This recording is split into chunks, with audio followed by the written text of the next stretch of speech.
I've never seen something look so beautiful. Hey guys, GMG here, and I got a treat for you guys today. I've been watching my homie over here, Crow Dragon Pirate, and he posts some really good stuff, and he's been showing off some coin silver lately. Coin silver, he's got a couple good videos on that. I've been looking at him, I'm like, oh awesome. Well, I found myself a coin silver box too. This box cost me around $600. $600. And they did not show any marks whatsoever. So I'm using pure talent and experience to be able to pick out what's coin silver and what's not. All I know is that there's a little bit of sterling in here, and there seemed to be a Tiffany sterling piece, which is great. But they showed a few sterling marks. It went to 600. I think that the profit here is going to be in the coin silver. I need at least 2 pounds of silver to break even on this. I'm sure the plate is going to be able to recoup me something. It's time consuming to sell silver plate, but the nice flatware does sell, and it makes it worth your while. As long as you got the time and the patience to list silver plate flatware that's antique and it's in pretty patterns, somebody's going to want it eventually. You can ask for some decent prices because there's not a whole lot of it floating around. Now let's go ahead and take a look at this. I'm scared a little bit. I'm excited. I don't know what to expect. I kind of know what to expect. I have my number in my head as to what I thought the box would be worth, and I thought hopefully that I have at least $1,000 in silver here to make the box worth buying and doing a gamble on that $600. I am confident in my abilities. So let's see. Box. Take a look at it like this. Right here, this is what we're looking at. Okay, so I was hoping this olive was real silver or not plate. It seems to be Roger & Bros. Roger & Bros 6. That's sad because a lot of these olive pieces were part of the reason why I bought the box, but now, nope, I'm looking at Reed & Barney. Okay, olive is bad. Don't want to see olive. Okay, this is sterling though. This little piece, I'm not sure what it is yet. It's some kind of strainer. We've got Roger Bros olive. Okay. Not quite sure what this is yet. It looks plated, seems plated. I got marking EPGS. Electroplated GS? That's a weird marking. Not sure what the G stands for there. This is pretty, but we're not going to be making any profit off of that. Let's see what we got. This is a nice ladle here. I doubt it's going to be anything but plated because of how big it is. We got a marking. Yeah, definitely plated, but it's pretty, and I think this is one of those pieces that somebody's going to give me a lot for it. $20 eventually. Got a marking here, AH Atwood. I've never seen that marking before. Take a picture of it so I can do research on the maker. I like when I find a new maker, I get excited, kind of. Let's see. So the profit potential of this box went down tremendously because I was hoping and praying that this olive pattern here was made by a coin maker, and there appears to be a lot of coin silver that was made in this olive pattern. It seems to be common as I was looking up replacements, and this is a very common pattern, or it was, but we got the Rogers plated version this time. It's okay. We've got ourselves a Fiddleback fork, Roger & Bros. These Fiddleback forks and spoons, they'll sell for $3 or $4 even if plated. But let's see. Okay, W.M. Rogers & Son AA. That's not looking good. I think might have bit off a bit too much today. Okay, this is plate. Ooh, we're going down with the ship right now. My goodness. Okay, not looking good, guys. Not looking good. or Roger Bros A1. I'm going to consider these olive pieces to be worth about $5 a piece.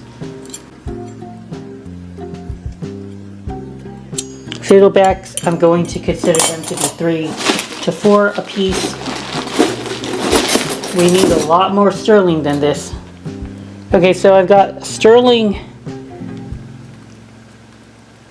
I think this is ice tongs. A sterling pair of ice tongs. Okay. Well, that's good. Recoup a little bit. Okay, so here's some of the clear coin I was going after, and I know this coin. Ooh, Rogers, C. Rogers Bro A1.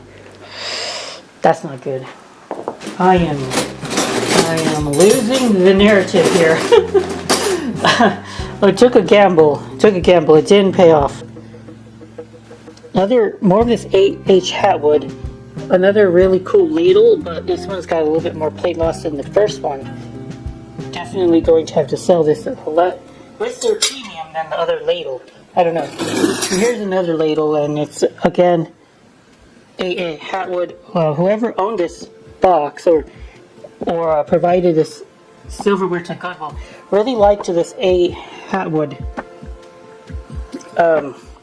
maker. So I got three really cool ladles with them, which is really cool, but I still got a lot to go to make up this $600. Now we're starting to go into spoons with olive pattern. Okay, it's getting silver plated. This could be sterling. Okay, we got a little bit of sterling here. So I'm looking at 3 pieces of sterling. Maybe $100 so far. Maybe a little bit less. This is not going to be sterling. Too rainbowy. I got. Well, you just look at the back of that. Plate loss and too much to be resellable. This is crap. Ooh, Roger Smith A1. Olive. This is olive, but in a different maker. I got close. We almost had it. Roger Smith A1. That's a nice pattern. You got to find more of that. So it looks like I'm going to eat it on the chin today.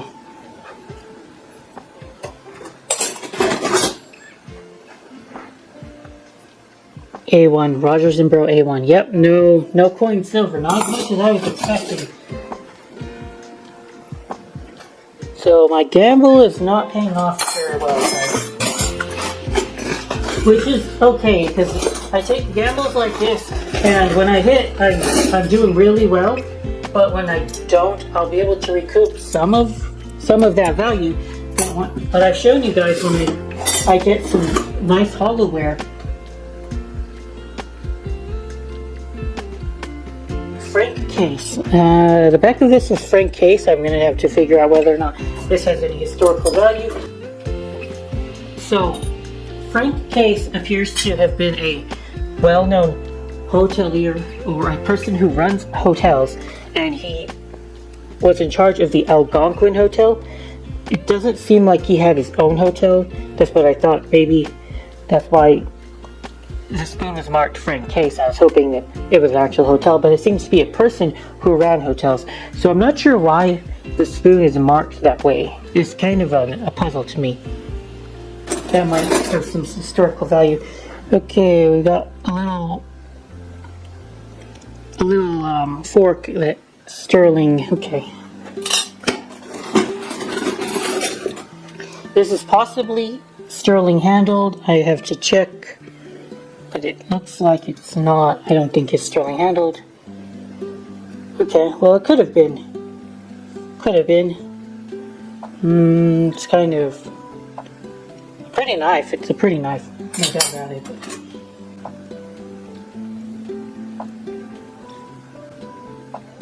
J. Russell. This is the marking on this one. J. Russell. Never heard of that one. A little fruit knife with a mother of pearl handle. They don't go for that much. Again, I'm going to say $3 to $4. The quality of this lot is nice enough that even if I don't find as much coin silver as I was hoping for, or sterling, there's enough decent plate to fall back on. Oh, and this is an olive. nut pick. It's a nut pick. The marking isn't around for some reason. Okay, fine. Fair enough, and we know that this is probably not coin. Nope. This is the first time where I've done a huge gamble on something I thought was coin and I was completely wrong. Happens.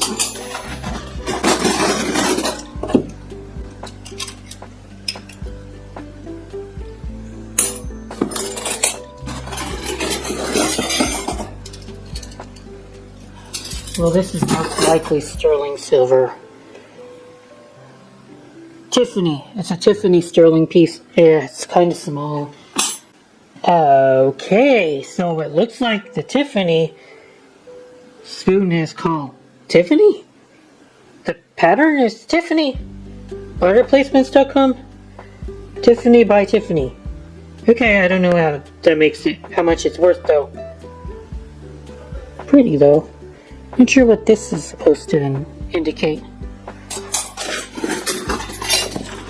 There's still a good 10 pounds here. So we've got a little bit more sterling. This is sterling, so spoon. What I've noticed is that most of the pieces that are plated Fiddleback spoons, the handle here drapes down, but it's way more like thicker. You know what I'm trying to say? It's thicker. The fiddle over here looks different in form a little bit.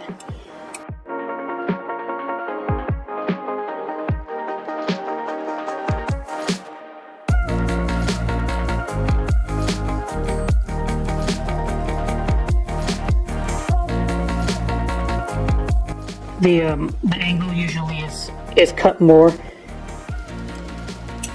Here we see a slender piece that, and remember guys, a lot of coin is kind of thin because makers wanted to consume silver. It's not always the case, but usually I would say that a piece in that form is silver.